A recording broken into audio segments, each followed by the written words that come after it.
పట్టువదలని విక్రమార్కుడిలా ప్రయత్నిస్తుంటే ఎప్పుడో ఒకప్పుడు విజయం వరిస్తుంది. అందులో సందేహం లేదు. కాకపోతే ఎన్ని అడ్డంకులు వచ్చినా శాంతియుతంగా ఉండాలి. జనసేనలో ఇప్పుడు అదే జరిగింది. జనసేన పార్టీ పెట్టినప్పటి నుంచి నాగబాబు పార్టీలో ఉన్నా అంత ప్రాధాన్యత లేదు. పవన్ అంతా స్ట్రాంగ్ కాలేకపోయాడు. అయితే పార్టీలో మాత్రం పవన్ ప్రత్యేక స్థానమిచ్చి గౌరవించాడు.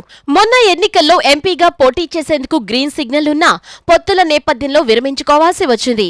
తాజాగా రాజ్యసభ సీటు వస్తుందని ఆశించారు. కానీ ఇది కూడా దక్కలేదు. చివరకు చంద్రబాబు నాయుడు చొరవతో ఎమ్మెల్సీగా నామినేట్ చేసి మంత్రి పదవి కూడా ఇచ్చేందుకు గ్రీన్ సిగ్నల్ వచ్చేసింది. దీంతో నాగబాబు డబుల్ ధమాకా కొట్టేశాడు. Mega brother Janasena chief Pawan Kalyan రాజకీయ వ్యవహారాల్లో ప్రధాన కార్యదర్శిగా నాగబాబు కీలక పాత్ర పోషిస్తున్నారు. ఇటీవల ఎన్నికల్లో అనకాపల్లి నుంచి నాగబాబు ఎంపీగా పోటీ చేయాలని భావించినా పొత్తుల్లో భాగంగా అది సాధ్యపడలేదు. రాజ్యసభ స్థానానికి కూడా వీలు కాని పరిస్థితి. అందువల్ల నాగబాబుకు ఎమ్మెల్సీ మంత్రి పదవి ఇవ్వనున్నట్లు సీఎం చంద్రబాబు సోమవారం రాత్రి ప్రకటించారు. గత కొన్ని రోజులుగా జరుగుతున్న ప్రచారాన్ని సీఎం నిజం చేశారు. ఇదిలా ఉంటే ఉభయ సభల్లో సభ్యుడు కాకుండా నాగబాబు మంత్రి పదవి చేపడితే చరిత్రలో రెండో వ్యక్తిగా నిలుస్తారు. ఆంధ్రప్రదేశ్ ఉమ్మడి రాష్ట్రంలో ఎమ్మెల్యే కాకుండానే నందమూరి హరికృష్ణ మంత్రిగా బాధ్యతలు స్వీకరించారు.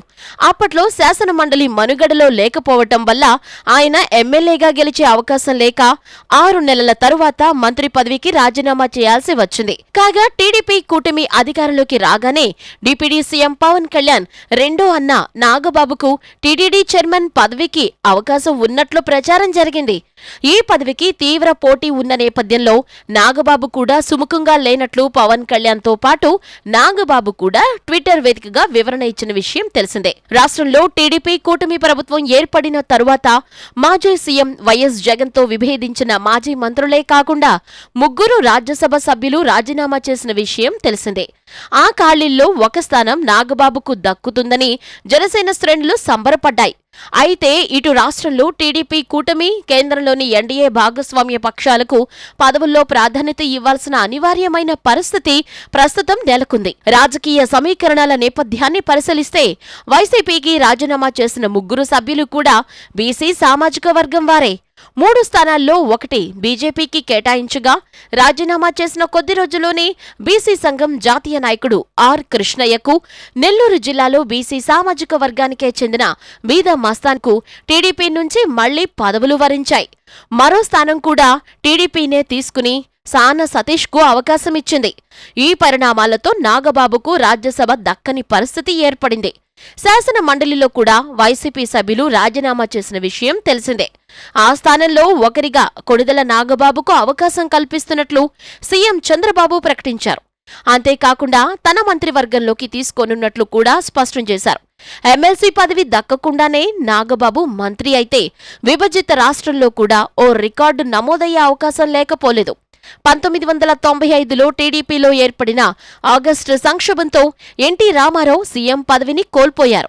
ఆ పదవిని చంద్రబాబు చేపట్టడం, ఈ ఎపిసోడ్లో ఎన్టీఆర్ పెద్ద కొడుకు నందమూరి హరికృష్ణ అండగా నిలిచారు. అప్పటి వరకు హరికృష్ణకు టీడీపీలో, ప్రభుత్వంలో కూడా ఏ పదవి లేదు.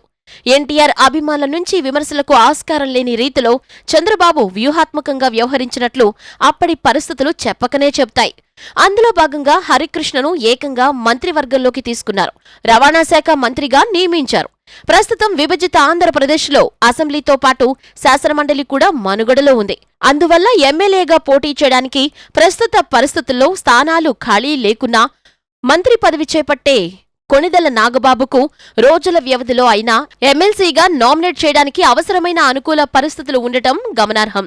ఎమ్మెల్సీగా నియామకానికి ముందే నాగబాబు మంత్రి పదవి చేపడితే రాష్ట్ర శాసనసభ చరిత్రలో ఓ రికార్డు నమోదయ్యే అవకాశం కనిపిస్తోంది. టీడీపీ కూటమిలో భాగస్వామి అయిన జనసేన నుంచి ప్రధాన కార్యదర్శిగా ఉన్న కొణిదెల నాగబాబుకు దక్కే మంత్రి పదవిపై కూడా అప్పుడే ఊహాగానాలు ప్రారంభమయ్యాయి. అంతిమంగా సీఎం చంద్రబాబు ఏ పదవి ఇస్తారనేది వేచి చూడాల్సిందే.